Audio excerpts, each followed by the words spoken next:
Hi, welcome to this special episode of the OrgDev podcast. So, how do you break into the field of organization development and design?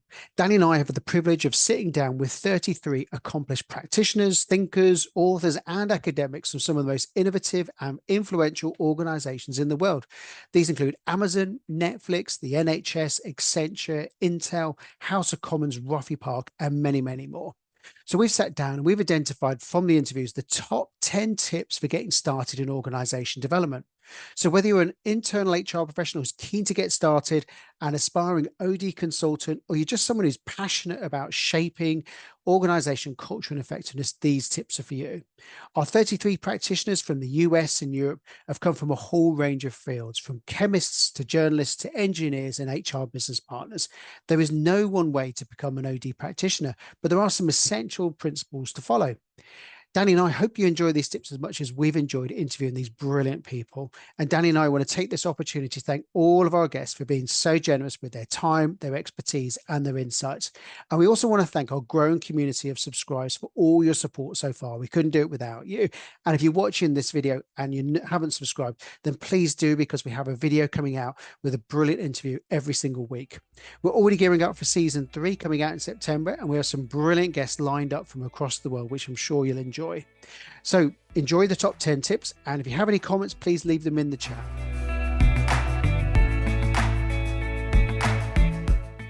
I would recommend to anyone thinking about getting into OD, seek out a change project.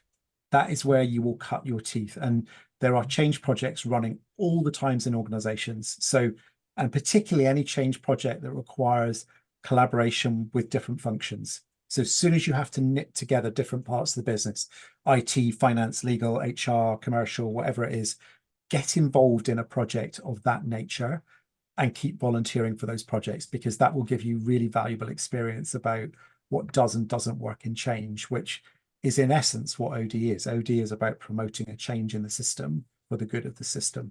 So that would be the practical experience that I would say if you're right at the beginning of starting out, is find a change project to volunteer on. I think the CIPD does a foundation certificate or similar in OD. You probably know better than I, Garin. But doing something like that to get your formal OD underpinning would be really helpful as well. And then hopefully between those two things, then you could start to find different ways to get in. And final top tip is, if you are in HR, I think there are often change jobs that are in business functions that are given a different name. So also consider going for one of those types of jobs to give you a different experience and to really experience the accountability of driving a change.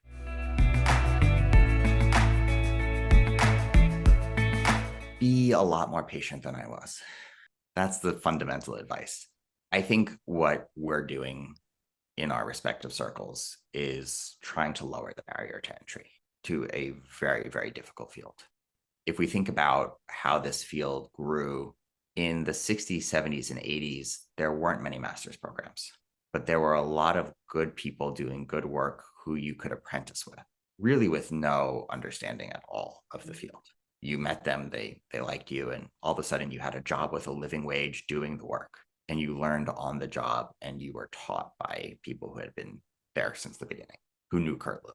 And that doesn't exist in the way it used to. We went in, we kind of swung as a field into really codifying this into master's programs. And at least in the United States now, a lot of those master's programs, we're losing a lot of that. So there's this huge gap where I'm thinking that apprenticeship needs to come back, or we need a new model. So I would say the best way to grow in this field is to learn from someone who's doing the work, and is to do the work as much as you can. It's a field where the unfortunate saying is you need experience to get experience. And so the way to get experience is to try it out. My first OD gig was calling my university and saying, I'm trying this out. Would you like it for one of some of your student groups? And they said, sure. And I think it was a total flop. But boy, did I learn and have something under my belt that I could talk about at my first job interview. So there's a quality of getting out there and doing it that I think, don't wait for permission, but also know that it takes a long time to learn this, and that the ways of learning are changing in our field. So I think be patient, and be engaged is the best advice I have. I was very impatient. I thought I should be able to do this work without even a master's. And then I started my master's and I thought, what was I thinking?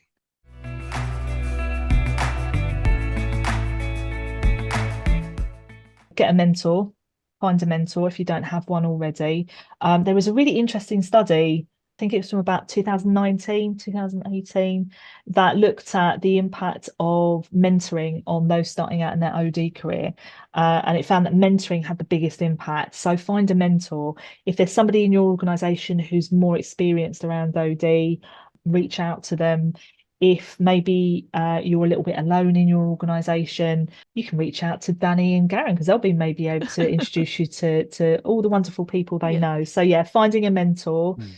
I think go on some kind of training and development. So think about all the things you'd like to learn and the best ways for you to learn that. So there might be some techniques, such as T groups, for example, or appreciative inquiry, where you might want to go on a course. There might be other things where it's okay just to read or watch videos. But again, a bit like what I was talking about earlier, have your own little what I don't know book and just kind of keep a note of that. And that's also a really good way of tracking your progress. Become part of a professional network. So there's all sorts of great OD networks out there, and I'd encourage you to join one of those if you're not joined up to those already. And again, a great way to learn, a great way to build relationships. And we know a really important thing at the heart of good OD is relationships. It's about people.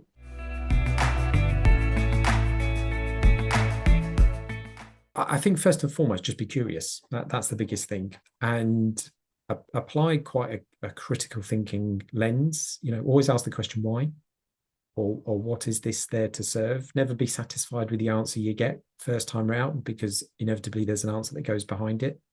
Follow your nose in some instances and follow your instincts, because I think a bit to the agile space, that there are different schools of thought in the OD world, and some you will lean to more than others. That's not to say the others are wrong by any stretch, but that's just a position people take. But again, from a curiosity perspective, I think there was something that definitely resonated when I started, I guess particularly masters at Roffey Park, of different schools of thinking, which just opens your eyes up to different constructs, and then challenging those constructs, because just because someone's written about them doesn't mean they're right, per se. And I think, but all in the context of, if people are interested in creating great working environments that offer real value for people in terms of how they see themselves fitting into an organization, how do you create optimal organizations that allow those people to fit in them, then I think, whether OD is formally in your title or not doesn't necessarily matter, because a bit like I said, I think I was doing that stuff and didn't know until someone told me that there's this field called organization development. And I wouldn't let that prohibit you. I think it's, just be curious. First and foremost, and it's amazing where just asking some questions can sometimes lead you.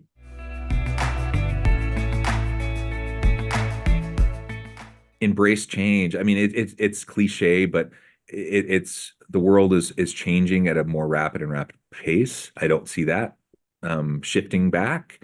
I think that's the world we're in. When I got started in the field, we talked a lot about change interventions, and we talked about structured change strategies, and they were like these events and whatnot. And I think how things have shifted over time is that we're in a situation now where it's more like constant. So it's not an individual change intervention. It's not an individual, like, distinct change event. Like, we're talking about constant change culture, fostering constant willingness and openness to learning, growth, and pivoting and shifting and being agile. So for any change practitioner in this day and age, I think you have to approach it that way, to help organizations really stay at the forefront of where they need to be.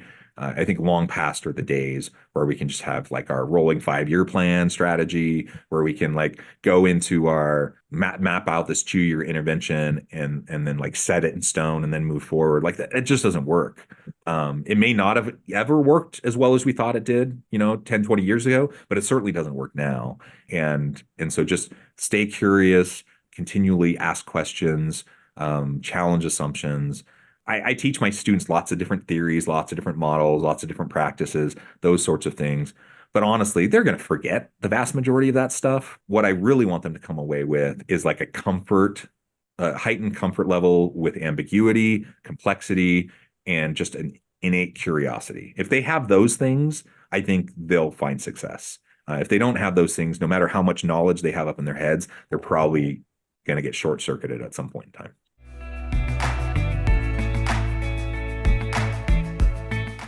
So I think having curiosity around the operating system is the main thing. So it's kind of going a level deeper in terms of the frustrations that you are feeling at work or seeing in an organization, the kind of surface level stuff of what's going on. Oh, Sally and Bill, they don't get along.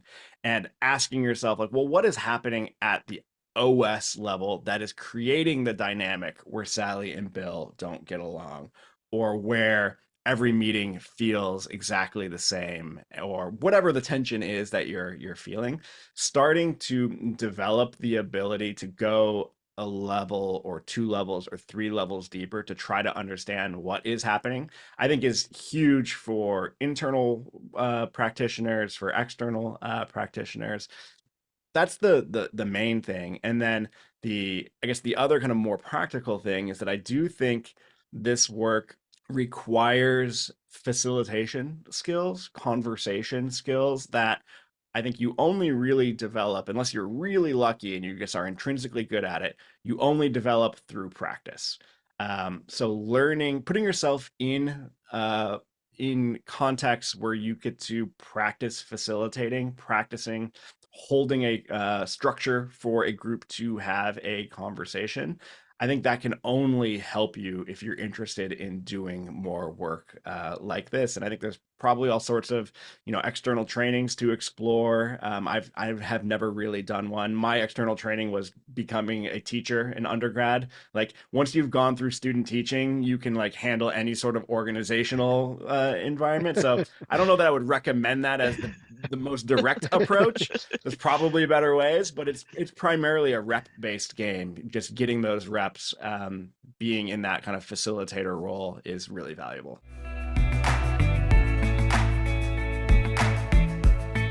I would start with a good old self-reflection, and I think, and kind of the idea of the use of self and that you as an instrument, what it is. What is that instrument? What is it that you bring and, want to do, and, where you want to make a difference? What's your take on things? Those are kind of the important things I would, and what's kind of what ticks you? What are the things that you get out of it as well? And being kind of clear, kind of what is the purpose you're serving when you go into a client system, or whether you are going internally, sort of what are some of the things that you would want to get out of it, and clarifying that for yourself. I think that's where I would start. The tools and techniques will come.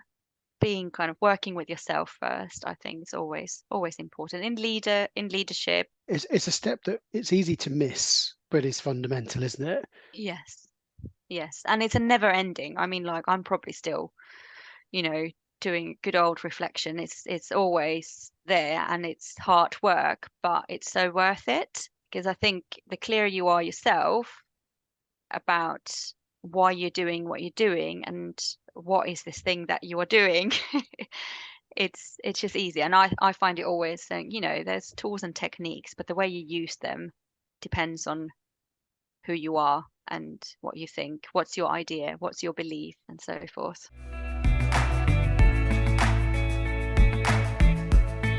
Start with as much as you can to develop your own identity and your own sense of self, and really getting to understand yourself, and then begin to build onto that understanding. How are you in other contexts? What are you like in a hierarchical relationship? What are you like in a team relationship?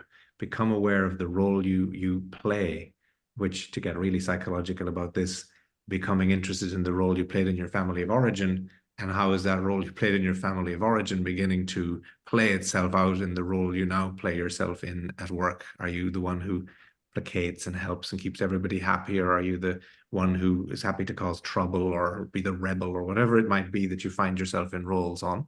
two stages, I guess, of beginning to grow awareness and development. The third stage, and this becomes a lifelong job, is noticing then, where do you find yourself in the wider system? What roles are you playing there, and what roles are others playing there? And we've spoken during this dialogue about the system forces that can sway you and take you, to really discover when is that happening you, and how are you caught in it, and what do you need to do to become detached and step back again. I mean, that's master practitioner level stuff, but if someone early on is aware of that those phenomena exist and can start to become curious about them, identify them, and then do anything that it'll take to develop learning. Even I remember joining Toastmasters years ago. That was a super thing. I remember having a voice coach, which I thought, gosh, that's ridiculous. Why would I have that? That was pre-joining Fred and Carolyn, and I think maybe it might have helped get the job. So do whatever it takes to self-develop, but not in isolation, in the context of everything else around us.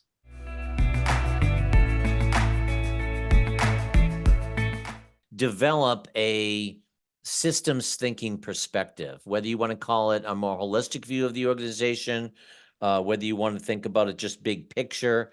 But for me, OD is not in the details of a better performance appraisal.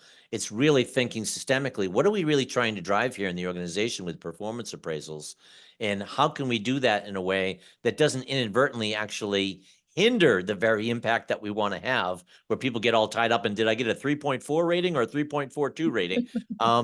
You can lose the whole thread if you're not careful. So really developing a more holistic or systems thinking approach. And I guess thinking about, don't just organize or streamline the work of the organization. How can you have not a 10% impact on the organization, but a 10x impact on your organization? How can you really help the organization transform or revolutionize or evolve what it does and how it does it? Can systems thinking be learned? Or are some people just innate systems thinkers, they can just see it? Or can people actually learn how to be good systems thinkers? That's a really good question that I think I need to think about a little bit, but I'll give you my off the cuff answer, and then I'm going to probably think about this after this call is over. It's a very provocative question. I think, like with many things, whether it be athletics or a particular field of study, some people are going to come to it easier. You could even look at whether it's DISC or Myers-Briggs or something like that, and say, for example, someone has a preference for intuition versus sensing in the Myers-Briggs world. It's my understanding from Myers-Briggs that intuition, people with that preference tend to see patterns and tend to think more systemically, naturally. But I've also, over the course of my career, met incredibly brilliant OD practitioners that have a clear preference for sensing as well. So I guess, in my view, it can be learned. There might be some people that are more naturally predisposed to think and act that way than others. But I also would say that I'm really encouraged by two things that I've seen change over the last, I would say, 10 to 15 years, which it used to be when I was talking to organizations about systemic thinking, it was usually the C-suite executives or maybe the head of training or leadership development or something like that I was having the conversation with. And the rest of the organization, it was kind of a either irrelevant concept or something of not great interest to them. Increasingly, I've seen more and more people at line leadership levels, not just in senior levels, really thinking and working systemically. And I think people are just getting more attuned to the fact that a lot of things are baked into the systems and our way of doing and thinking about things. And that to really affect complex systems, you need to think systemically. So I think it's becoming more prevalent and more broad-based, I guess I would say.